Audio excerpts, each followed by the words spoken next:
بسم اللہ الرحمن الرحیم۔ ایک ایسی وادی جو جنوں، پریوں، بھوتوں، دیو اور عجیب الخلقت مخلوق کے متعلق جانی جاتی ہے۔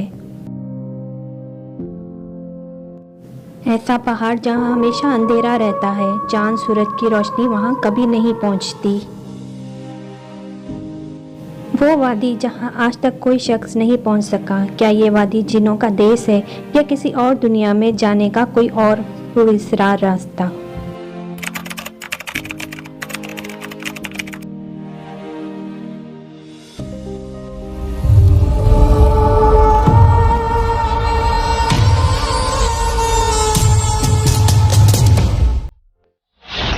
کوہ کاف کا نام سامنے آتے ہی کوئی گمشدہ عربی کہانیاں ذہن میں جاگ اٹھتی ہیں۔ ایسی کہانیاں جو بادشاہوں کی حسین شہزادیوں سے شروع ہو کر جنوں اور پریوں کے زیر قبضہ ہیبت ناک قلعوں اور طاسم سے جڑی ہوتی ہیں۔ ایسی کہانیوں کا مرکز عام طور پر یہ ہوتا ہے کہ فلاں ملک کے طاقتور بادشاہ کی حسین اور نرم و نازک شہزادی کو فلاں جن یا دیو نے اغوا کیا اور کوہ کاف کی کسی وادی کی تاریک محل میں لے جا کر قید کر دیا۔ اس طرح کی کہانیاں ہندوستان، ایران اور عرب علاقوں کے افسانوی اور ادبی کتابوں میں اہم مقام رکھتی ہیں۔ تحریری شکل میں موجود ہونے کے علاوہ یہ داستان سینہ بسینہ روایتوں کی شکل میں بھی منتقل ہوئی ہے۔ جیل کاف یا کوہ کاف مشرقی وسطی اور عربوں کے مشہور افسانوں میں سے ایک افسانوی پہاڑی سلسلے کا نام ہے۔ اسلامی روایتوں میں کوہ کاف کو جنوں کا وطن کہا جاتا ہے، جسے خدا نے چمکتے زمرد سے بنایا ہے، جبکہ ایرانی روایتوں کے مطابق یہ علاقہ شمالی کفکاز کے علاقوں میں تھا، جس علاقے کو انسانوں کی کسی حکومت نے بھی آج تک قبضہ کرنے سے ناکام رہا، چونکہ قدیم علم نے ان بلند پہاڑی علاقوں کو اسرار میں ڈھانپ رکھا تھا۔ کوہ کاف دراصل ایک طویل پہاڑی سلسلہ ہے۔ یہ زمین کا سب سے دور دراز مقام کہا جاتا ہے، جو داستانوں میں زرتشت کی زمین اور سیمور نامی پرندے کی وجہ سے مشہور ہے۔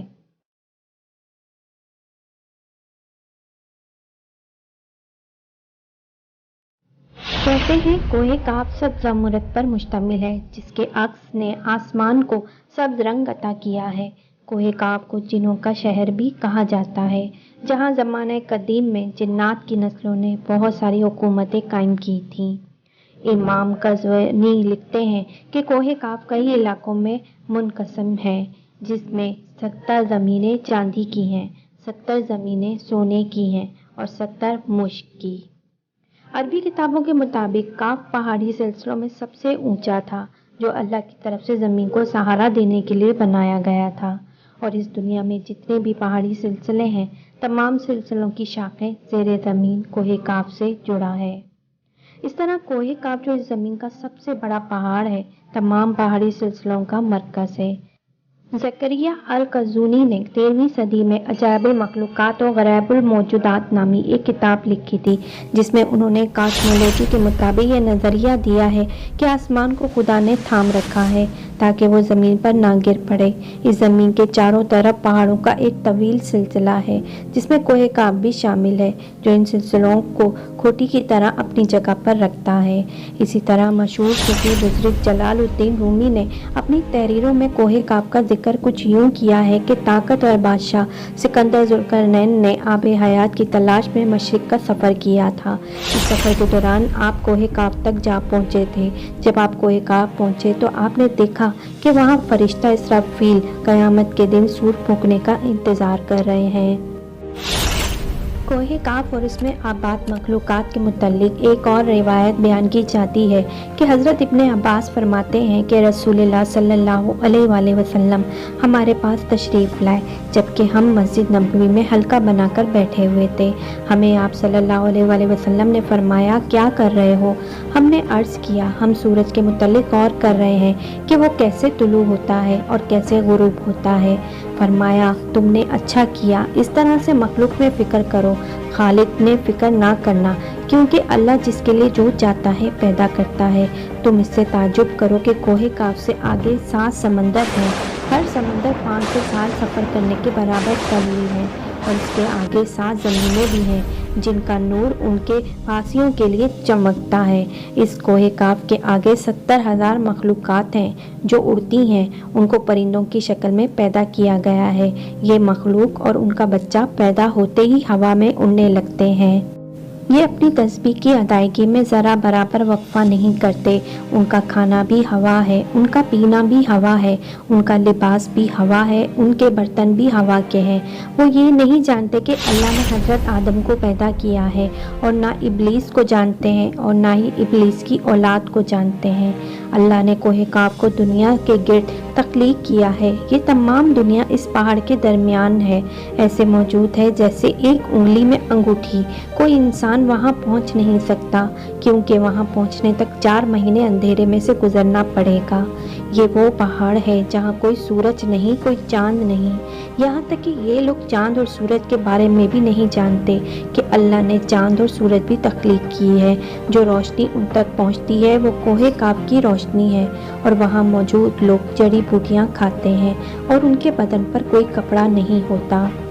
صحابہ نے پوچھا، یا رسول اللہ، کیا وہ لوگ فرشتے ہیں؟ آپ نے ارشاد فرمایا، نہیں، وہ فرشتے نہیں، لیکن اللہ سے ان کی فرما برداری بالکل فرشتے کی طرح ہے۔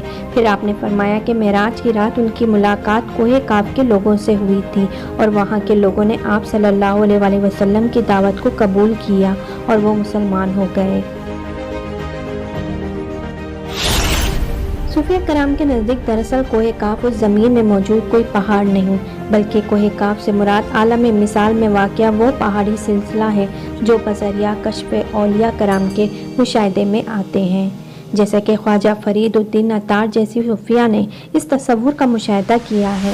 طریقت میں کوہ کاف کو شعور کا ایک دائرہ اور مرید کا حد سمجھا جاتا ہے، جسے پا کر بندہ فنا فی اللہ کے درجے تک پہنچ جاتا ہے۔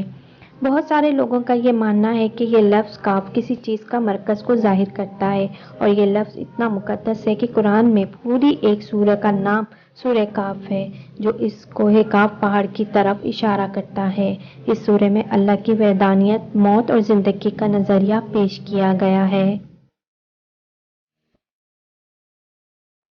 کوہ کاف جغرافیائی اعتبار سے ہماری اس زمین میں کہاں موجود ہے، اس کے متعلق مختلف نظریات پائے جاتے ہیں۔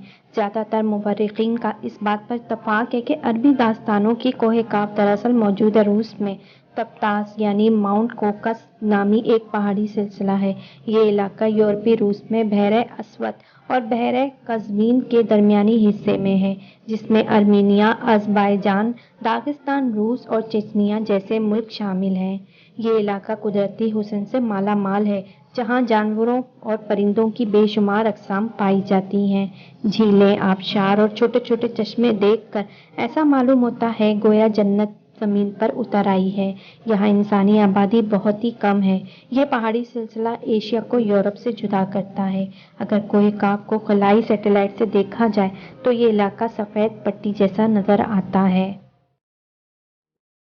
جبکہ بعض محققین کا خیال ہے کہ کوہ کاف انٹارکٹیکا کے ان ویران اور برسیلے علاقے میں موجود ہے جو ہمیشہ بادلوں اور اندھیروں سے ڈھکا ہوتا ہے، جبکہ کچھ لوگ قدیم دور کے اٹلائٹ سٹی کو ہی کوہ کاف قرار دیتے ہیں، جو کسی بڑے عذاب کی وجہ سے تباہ ہو چکا ہے۔ جدید فزکس کی نئی دریافت یعنی ڈائمینشنز بھی کوہ کاف کو سمجھنے میں آسانی پیدا کر سکتی ہے۔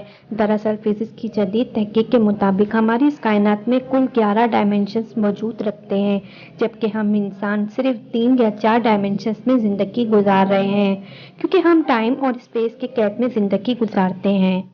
ان مزید 6 ڈائمینشنز میں کتنے ستارے، سیارے اور دنیا آباد ہیں، اس کا علم صرف اللہ تبارک و تعالیٰ کو ہی ہے۔ محققین کے مطابق ارواح کی دنیا، عالم برزخ اور جنت و جہنم انہی ڈائمینشنز میں موجود ہیں جن میں انسان موت کے بعد داخل ہوتا ہے۔ ممکن ہے کہ کوہ کاف بھی ان ڈائمینشنز میں سے کسی ایک ڈائمینشن میں موجود ہو، جہاں نسل انسانی کا قدم رکھنا ناممکن ہے۔